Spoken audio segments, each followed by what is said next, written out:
Mesdames et messieurs, soyez salués et bienvenue dans cette émission Entretien de Vox. L'invité du jour, docteur Mami Madinga Mwanda Etokabeka. Elle est présidente de la fondation Giovanni et Mami. Avec elle, nous allons parler de la promotion de la biotechnologie. Bienvenue, docteur Mwanda Etokabeka. Merci beaucoup. Bien, je l'ai dit dans l'entame que nous allons parler justement de la promotion de la biotechnologie au Congo. Et la fondation Giovanni et Mami, c'est une fondation privée à but non lucratif qui promeut la technologie et la science pour un avenir meilleur et un développement durable. Est-ce que vous pouvez d'abord d'emblée dans cette émission nous définir un peu ce qu'est la biotechnologie, qui est le thème phare de cette émission? Alors, merci beaucoup. Merci pour l'invitation. Merci pour la parole accordée. Avant de définir la biotechnologie, je dirais juste un mot sur la fondation Giovanni et Mami, qui est une fondation qui existe depuis 2020, créée par le couple Mwanda, Giovanni et Mami, qui sont deux jeunes qui sont passionnés des sciences, des nouvelles technologies, principalement des biotechnologies et de l'intelligence artificielle. Et la fondation est là pour promouvoir ces sciences, mais aussi donner une opportunité aux scientifiques congolais de s'épanouir dans le monde scientifique en leur offrant un environnement où ils peuvent s'épanouir dans la biotechnologie et dans l'intelligence artificielle.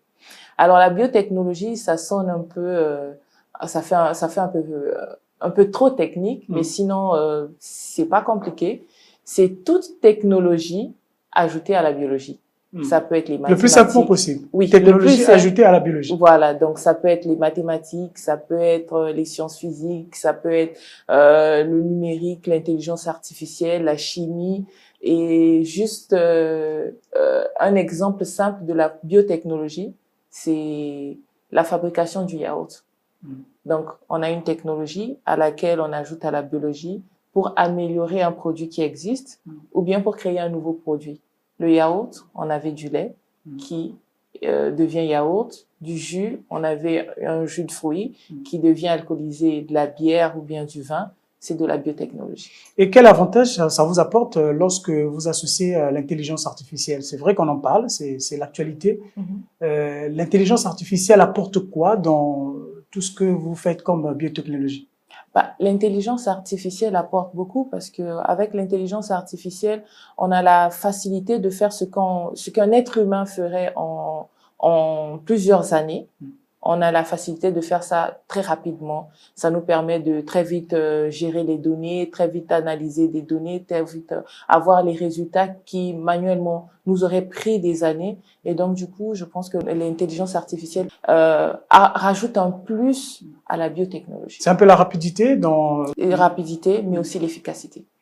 Très bien. Alors, disons, est-ce qu'on peut savoir un peu les missions principales de la Fondation? Oui, les missions principales de la Fondation Giovanni et Mami, c'est offrir aux scientifiques de quoi arriver à atteindre leurs rêves, tout en offrant à tout le monde de quoi créer un monde meilleur demain. Nous savons aujourd'hui que les scientifiques dans notre pays, principalement, malheureusement, n'ont pas suffisamment de plateaux techniques pour pouvoir s'épanouir. Et donc, au travers de la Fondation Giovanni et Mami, nous avons des laboratoires qui permettent à tous scientifiques congolais et étrangers de pouvoir faire ces travaux de recherche. Et aussi, nous avons différents programmes au niveau de la Fondation qui permettent aussi à accompagner ces scientifiques-là. Vous avez lancé un programme dénommé Woom In, je vais y arriver, Woom In Biotech. Pouvez-vous nous parler justement des principaux objectifs de ce programme que vous souhaitez justement atteindre? Woom In Biotech, si vous voyez bien, il y a le petit acronyme WOM, ça vient de Woman in Biotechnology. Donc, c'est un programme spécial femmes que nous avons au niveau de la Fondation Giovanni et Mami. Aujourd'hui, parmi les ODD, nous avons réduire ce gap femmes-hommes à arriver à cette égalité femmes et hommes. Et nous voulons participer au travers de ce que nous savons faire. C'est les sciences, c'est la biotechnologie, c'est la recherche. Et donc, du coup, on veut accompagner le maximum de femmes possible dans le monde de la recherche. Aujourd'hui, les statistiques nous montrent que dans le monde entier, les femmes représentent environ 30% des scientifiques dans le monde. Et en Afrique, il y en a encore moins. Et dans le Congo, malheureusement, il y en a encore moins. Et ça ne veut pas dire qu'elles n'existent pas. Il y a plusieurs femmes scientifiques au Congo qui sont malheureusement pas connues. C'est vrai qu'il y a quelques-unes elles essaient de se démarquer. Pas seulement qui essayent de se démarquer, mais il y a principalement une dont je citerai, le professeur Francine Toumi, qui a fait plus que se démarquer, qui est un modèle pour beaucoup de scientifiques tels que moi, par exemple. Elle est la présidente de la Fondation congolaise pour la recherche médicale, qui est une fondation partenaire à la nôtre. Et on voudrait avoir plus de modèles femmes pour pouvoir inspirer les jeunes femmes. Et nous espérons qu'au travers du programme Women Biotech, on puisse toucher le maximum de jeunes filles, mais aussi les accompagner à s'émanciper dans le monde de la science. Est-ce que la professeure Francine Toumi, pour vous, représente vraiment un modèle pour justement développer le secteur de technologie? Oui, c'est un modèle pour moi. Moi, j'ai entre guillemets, j'ouvre une parenthèse, j'ai été formée pour mon doctorat dans son laboratoire. Et oui, le professeur Francine Toumi est un modèle. Et justement, on a besoin de plus de personnes comme elle pour pouvoir toucher plus de femmes et pour pouvoir surtout inspirer les jeunes filles pour montrer que c'est possible d'être scientifique, d'être femme, d'être épanouie, d'être accomplie et de changer le monde. Et qu'est-ce que vous avez appris chez elle? C'est une bosseuse. Alors, quels sont les domaines de recherche prioritaires que développe justement votre fondation, Giovanni et Mamie? Les domaines de recherche au niveau de la fondation, nous sommes principalement axés dans la recherche dans la biotechnologie et l'intelligence artificielle. Après, nous avons des programmes qui touchent plus ou moins ces deux domaines. Et il y a aussi un volet spécial femmes au travers du programme Women Biotech. On a aussi un volet environnemental aussi, parce qu'on cherche à préserver notre environnement. Et donc, du coup, parmi les thématiques du programme Women Biotech, nous avons la valorisation des déchets alimentaires, agroalimentaires et pétroliers, parce qu'on voudrait assainir notre environnement. Et donc, du coup, ça fait partie des thématiques que nous touchons au niveau de la fondation. Et comme je disais, nous avons l'intelligence artificielle. Nous avons certains programmes tels que le programme iWeek, qui est un programme spécial initiation à l'intelligence artificielle. Et au cours d'une semaine, on invite des jeunes de partout qui sont initiés à une thématique donnée. La première édition, nous avons travaillé sur la drépanocytose. Les équipes ont conçu avec les jeunes un chatbot qui est un robot de conversation qui édifiait sur la drépanocytose. Donc, le programme s'appelait Thierry. Donc, quand vous causez avec Thierry, Thierry vous donne tout ce qu'il y a à savoir comme information sur la drépanocytose. Et dès qu'il y a une question thérapeutique, puisque Thierry n'est pas médecin, Thierry vous réfère vers un centre de drépanocytose de référence et Thierry envoie un message d'alerte au centre pour dire qu'il y a un patient qui est en difficulté, qui va venir. C'est vrai que le programme a été mis en stand-by faute de financement, qui est une grande difficulté que nous avons au niveau de la fondation. Parce que jusqu'alors, à 99%, si on doit dire, on est principalement à fonds propres. Mais cela n'empêche que nous travaillons dur pour pouvoir faire arriver à destination nos différents projets. Et vous avez parlé de la valorisation des déchets. Alors, comment vous arrivez à valoriser, par exemple, des déchets? Surtout aujourd'hui, dans nos villes, il y a maintenant beaucoup de déchets, des ordures qui traînent dans les rues, les artères. Est-ce que vous avez une solution que vous avez envisagée par rapport à cette situation?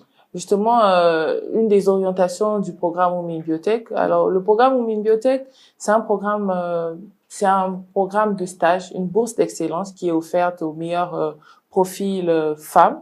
On octroie 1, 2, 3, 4, 5 bourses en fonction de la disponibilité des fonds. Cette année-ci, nous avons reçu 2 étudiantes. Et le programme est ouvert pour les étudiantes ayant un niveau licence 3 à master 2. parce qu'on estime qu'à ce niveau, ils sont suffisamment un peu matures pour pouvoir travailler dans un laboratoire, contrairement à celles qui sont encore en première et en deuxième année. Et donc, du coup, comme je disais tantôt, les axes de recherche sont la valorisation des déchets agroalimentaires, agro-industriels et pétroliers. Alors, les solutions sur lesquelles elles ont travaillé, celles qui ont été dans le programme de cette année-ci, le programme se passe pendant les grandes vacances. Donc, au mois de février-mars, on lance un appel à candidature. Elle candidate jusqu'au mois de juillet. Ensuite, il y a un comité de sélection qui choisit les meilleures candidatures. Et les meilleures candidates sont reçues pendant les 3 mois des grandes vacances, juillet, août, septembre. Et donc, du coup, celle-là, il y a une qui a travaillé sur la conception d'un plastique biodégradable à partir des déchets végétaux, tels que le manioc. Donc, le plastique qu'elle a conçu avait vraiment une texture de plastique dont on a l'habitude d'utiliser. Mais l'avantage avec ça, c'est que ce plastique, au bout de 1 mois, il disparaissait dans le sol. Et les tests ont montré que il se dégradait et ne polluait pas le sol, dans le sens où elles ont essayé de faire du planting après, et les plantes ont poussé normalement comme si le sol n'avait pas été affecté. Et il y a une autre qui a travaillé sur des bactéries qui avaient la capacité de dégrader les hydrocarbures. Donc, ces bactéries produisaient des biosurfactants qui dégradent les hydrocarbures et qui fertilisent le sol. Donc, ils ont, au laboratoire, travaillé sur ça. Et ces bactéries ont assaini un sol qui était pollué par des hydrocarbures. Et ils ont aussi fait un test de planting après. Et les plantes ont germé et commencé à pousser comme si le sol n'avait pas auparavant été contaminé par les hydrocarbures. Donc, c'est possible d'apporter des solutions dans le cadre, par exemple, du recyclage des ordures, par exemple, des déchets du manioc et des déchets industriels. Oui, c'est possible. Et c'est possible de le faire localement avec les compétences congolaises dans un laboratoire congolais. Oui, c'est possible. En donnant les moyens qu'il faut aux scientifiques congolais. Et lorsque vous parlez des moyens, vous faites allusion à quoi précisément? Je fais allusion aux connaissances, je fais allusion au matériel, aux réactifs et aussi à l'environnement de travail. D'accord, vous avez parlé des jeunes, vous avez parlé justement aussi des femmes. Est-ce que c'est juste uniquement les femmes qui sont prioritaires pour vous? Est-ce que vous associez aussi des jeunes hommes? Oui, alors... Dans vos recherches, bien sûr. Bien sûr, l'équipe est mixte.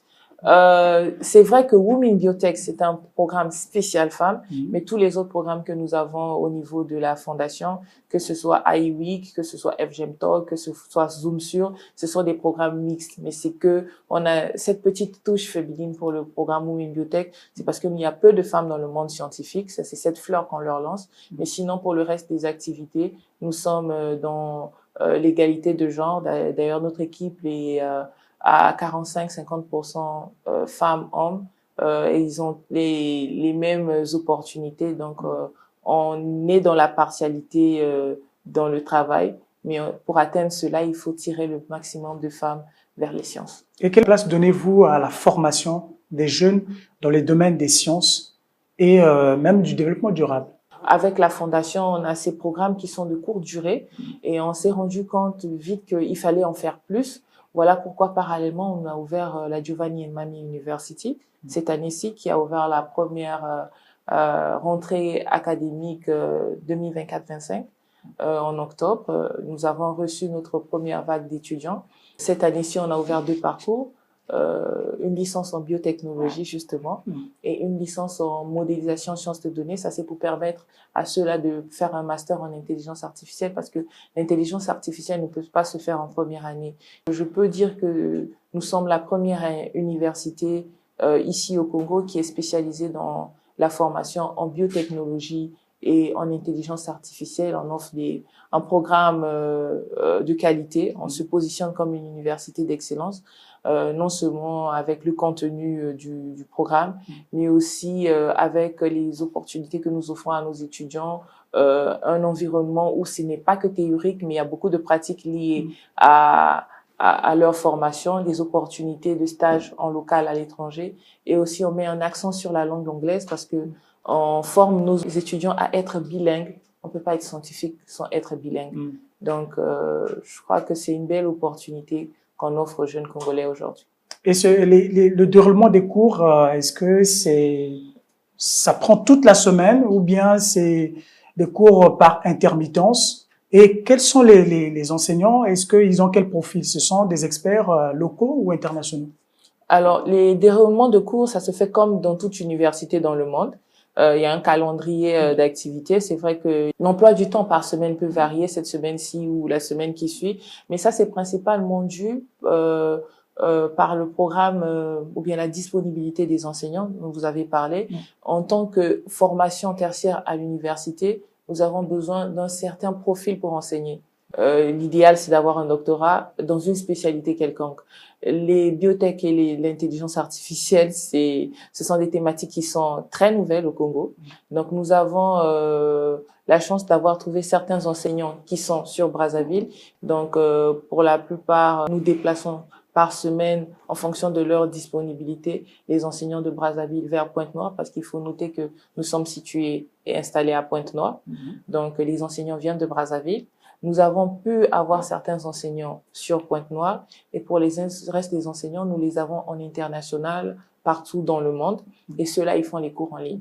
Les cours en ligne? Oui. Et est-ce que vous avez toute la logistique adéquate pour gérer ces cours en ligne? Oui, nous avons la logistique adéquate pour gérer les cours en ligne. Quoique une meilleure connexion Internet ne serait pas de refus, mais pour le moment, nous arrivons à gérer parfaitement nos enseignements en ligne. Quels sont les défis que vous souhaiteriez relever pour que nous ayons vraiment un enseignement de qualité dans ce domaine des sciences et des technologies? Alors, les difficultés que nous avons rencontrées dans l'établissement de la mise en place de l'université, nous avons pour la plupart résolu ces difficultés avant de lancer parce que on tenait à être prêt à 100% avant de nous lancer. C'est vrai que trouver les spécialistes compétents, surtout qualifiés, ça a été une grande difficulté. Voilà pourquoi il nous a fallu aussi aller chercher à l'étranger. Mais ces grandes barrières, nous avons pu les briser avant de commencer pour que nos étudiants puissent avoir la meilleure expérience qu'il y ait pour leur formation. Et puis, oui, après, le challenge, c'est de grandir. C'est vrai qu'on est situé à Pointe-Noire aujourd'hui, mais s'étendre dans le pays, mais aussi s'étendre partout ailleurs dans le monde. Pourquoi ne pas avoir des antennes dans d'autres pays? Quoique nous avons le volet formation en présentiel aujourd'hui, mais il est prévu que nous puissions offrir aussi des enseignements en ligne. Donc ça, ce sont des chapitres sur lesquels nous sommes en train de travailler pour les années à venir. Alors, Giovanni et Mamie University accueille quel type d'étudiants? Si elle parler justement des profils ou des séries, est-ce que c'est toutes les séries confondues ou bien spécifiquement des étudiants qui évoluent dans les séries des sciences? Giovanni et Mamie, pour cette première année académique, nous avons accueilli des nouveaux bacheliers. Profil scientifique parce qu'ils sont inscrits en biotechnologie et en intelligence artificielle. Donc, ils ont pour la plupart un bac D ou un bac C. C'est vrai que c'était ouvert aussi pour ceux qui avaient fait un bac technique mais avec le profil scientifique. Et dans les années à venir, nous allons aussi ouvrir des spécialités littéraires telles que le marketing ou bien la gestion des ressources humaines. Mais toujours, ça, c'est en perspective. Oui, ça c'est en perspective, mais toujours avec ce volet un peu de technologie rajouté dessus. Donc le marketing, nous ouvrons le marketing digital pour ajouter un peu plus de technique dessus. Et même pour les gestions de ressources humaines, on va toujours ajouter une touche technique spéciale Giovanni et Mamie University. Alors, l'édition 2024, votre programme Women Biotech a mis l'accent sur les termes spécifiques, donc bioplastique et biosurfactant, je vais y arriver. Quel est l'impact social de mener des recherches dans ce domaine? L'impact social de mener des recherches dans ce domaine, c'est de trouver les solutions pour pouvoir améliorer notre environnement, assainir notre environnement et pour créer un environnement sain pour nos générations à venir. Donc, je pense que c'est tout bénéfique. Est-ce qu'à travers la fondation Giovanni et Mamie, est-ce qu'on aura moins de problèmes de gestion des ordures? Bah, ça, c'est l'objectif à atteindre. Donc, c'est pas en une édition de Women Biotech qu'on va résoudre tous les problèmes, mais on espère que très vite, on pourra trouver une solution qui pourra servir au monde entier. Par exemple, quoi? En faisant quoi? Par exemple, le prototype de bioplastique qu'on a créé, c'est vrai que c'est encore à l'étape essai, mais si on arrive à mieux l'étudier, pour arriver à un produit final qui pourrait éventuellement remplacer le plastique polluant, mais ça sera déjà une avancée pour la science. On a effleuré un peu l'aspect financement. C'est vrai que c'est une fondation. Jusque-là, vous développez vos activités avec sous fonds propres. Est-ce que vous pensez justement bénéficier, par exemple, de subventions? Est-ce que vous espérez des subventions de l'État ou peut-être d'autres bailleurs de fonds pour développer vos activités? C'est tout ce qu'on demande. C'est vrai que pour le moment, on n'a pas encore eu de réponse favorable, mais on ne baisse pas les bras. Mais les demandes ont été déjà faites? Oui, les demandes ont déjà été faites. Pour certains, les discussions ont été entamées pour certains cas. C'est pas encore abouti, mais on ne cesse pas de multiplier les demandes en international et en national. On ne cesse pas de frapper à toutes les portes et on espère que un jour on ouvrira la bonne porte qui nous permettra de nous accompagner, mais nous permettra aussi d'offrir le maximum de chances et d'opportunités aux jeunes que nous accompagnons, parce que c'est vrai que c'est quelque chose aussi c'est un peu de la philanthropie que nous avons avec Giovanni. Et donc en nous aidant, vous nous permettez aussi à aider d'autres personnes. Et on attend que cela. Souvent, on est très hésitant de parler des chiffres. Combien estimez-vous, par exemple, un accompagnement, à combien? Parce que ceux qui suivent, c'est peut-être des bailleurs de fonds ou des organisations financières, peut-être même l'État aussi, le gouvernement. Vous espérez avoir, par exemple, une subvention de combien? Je ne sais pas dire une subvention de combien, mais pour accompagner une boursière pour le programme Women Biotech, c'est-à-dire pour les 3 mois de stage, matériel, réactif compris, per diem et déplacement, logement, parce que la plupart des scientifiques sont à Brazzaville. Donc, nous les déplaçons sur Pointe-Noire. La première édition, nous avons déplacé, logé, per diem et tout ça. C'est vrai que cette année-ci, on a pu déplacer les boursières. Elles avaient un per diem, mais elles n'étaient pas logées à nos frais. Donc, c'est parce que nous n'avons pas eu suffisamment de finances. Mais si on doit prendre tout en compte, on nage entre 5 et 10 millions par stagiaire pour pouvoir les accompagner pour 3 mois de stage. Et dans le même sens, combien ça vous a coûté justement de mettre en place tout ce dispositif de recherche? Ça vous a coûté combien? Pour tout ce que nous avons accompli aujourd'hui. Pour mettre tout ça en place? Nous nageons autour de la centaine de millions. Centaines de millions? De francs CFA. Et c'était des financements qui provenaient d'où? Est-ce que vous avez travaillé quelque part et voilà, vous êtes arrivé, vous avez dit, bon, voilà, nous allons investir, ou il y a eu un accompagnement des personnes ou des tierces personnes? Alors, principalement, ça vient de nos fonds propres. C'est vrai que on a la chance d'être 2 cadres. Et très souvent, je blague, puisque c'est un couple, c'est monsieur et madame.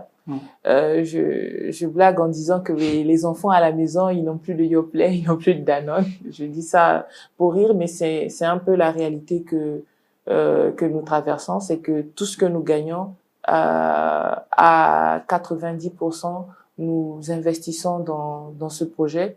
C'est parce que nous avons foi en ce projet. Et on sait que ça va payer un jour. On a eu 1 ou 2 financements ça et là, mais à 90-99%, c'est tout nos entrées qui sont réinvesties dans ce projet, et on n'a pas de choix que de réussir.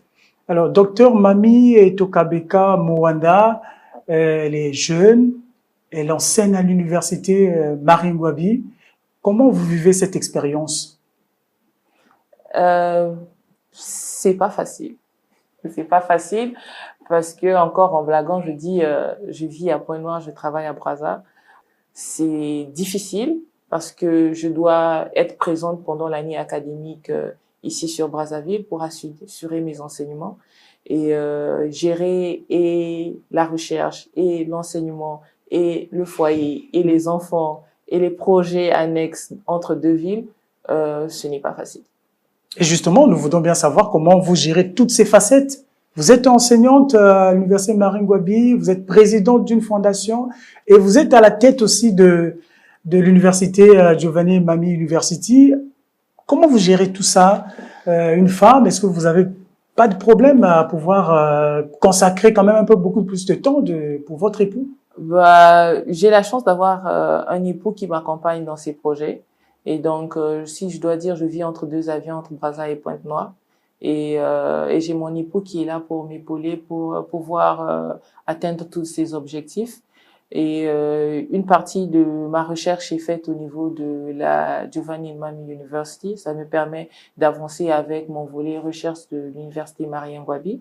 Et mes enseignements sont assurés pendant l'année scolaire. Et quand il y a les congés, j'essaie de profiter au max avec ma famille. Et puis, on essaie de trouver l'équilibre qu'il faut pour ne pas que ça pèse plus à l'un ou à l'autre, mais on arrive à trouver notre parfait équilibre. Ça demande beaucoup de sacrifices en tant que physique, que financier, mais on arrive à trouver notre équilibre. Un conseil pour boucler complètement cette émission aux jeunes filles qui vous suivent et qui rêvent de devenir comme vous?